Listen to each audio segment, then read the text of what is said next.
Halo, apa kabar semuanya? Semoga dalam keadaan sehat walafiat ya. Pada pertemuan kali ini kita akan membahas tentang subnetting pada IP kelas C. Pada pertemuan sebelumnya kita sudah membahas konsep tentang subnetting. Nah, pada pertemuan kali ini kita akan membahas tentang subnetting pada IP kelas C. Nah, berikut ini ada tabel IP kelas C. Nah, ketika kita belajar subnetting, kita harus tahu kelas IP-nya. Dan yang akan kita pelajari adalah subnetting di kelas C.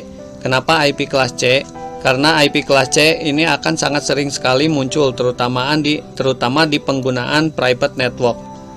Kemudian, pada tabel IP private kelas C, ada yang dinamakan subnet mask atau tujuan alamat, yaitu yang 255.255.255.0. Nah, kemudian ada yang dinamakan dengan prefix atau notasi atau CIDR. Ini namanya adalah untuk bentuk desimalnya. Kemudian untuk number of IP itu adalah host atau jumlah IP yang bisa dibuat. Kemudian usable IP, jumlah IP yang bisa digunakan.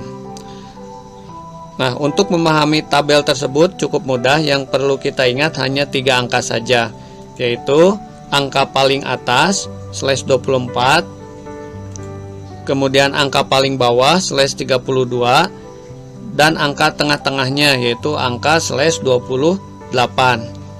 Kemudian yang selalu ditanyakan pada sebuah soal subnetting biasanya yaitu diantaranya IP network, IP broadcast, IP host, subnet mask, dan IP berikutnya.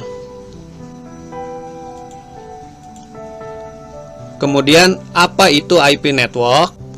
IP network adalah IP awalan. Untuk lebih jelasnya apa itu IP network? Nah, misalnya adalah ketika kita membuat IP address pada mikrotik,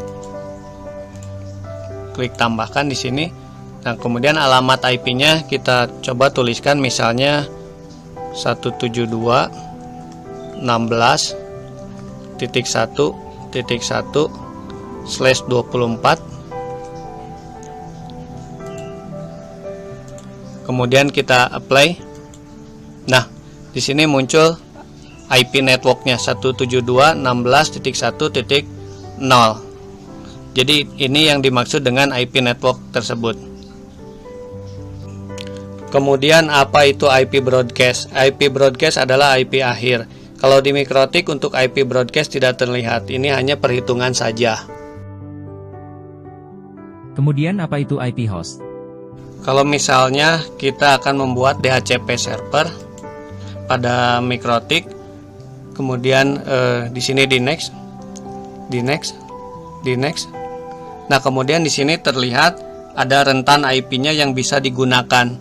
Itu dinamakan adalah dengan IP host. Nah, kemudian dengan bahasa lainnya yaitu IP pool jika di mikrotik. Kemudian apa itu subnet mask? Yaitu alamat tujuan paket data. Subnet mask biasa digunakan pada OS, Windows, dan Macintosh. Kalau di mikrotik menggunakan CIDR atau misal /24, dan subnet mask ini tidak kelihatan.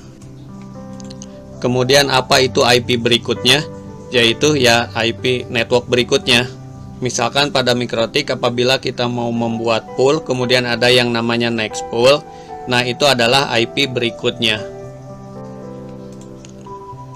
Jadi begitu ya untuk penjelasan subnetting di kelas C ini. Di pertemuan berikutnya kita akan praktek-praktek penyelesaian dari sebuah contoh kasus atau soal. Baiklah, cukup sekian untuk pertemuan kali ini. Semoga bisa bermanfaat bagi kita semua. Terima kasih sudah menonton video ini. Sampai jumpa lagi ya.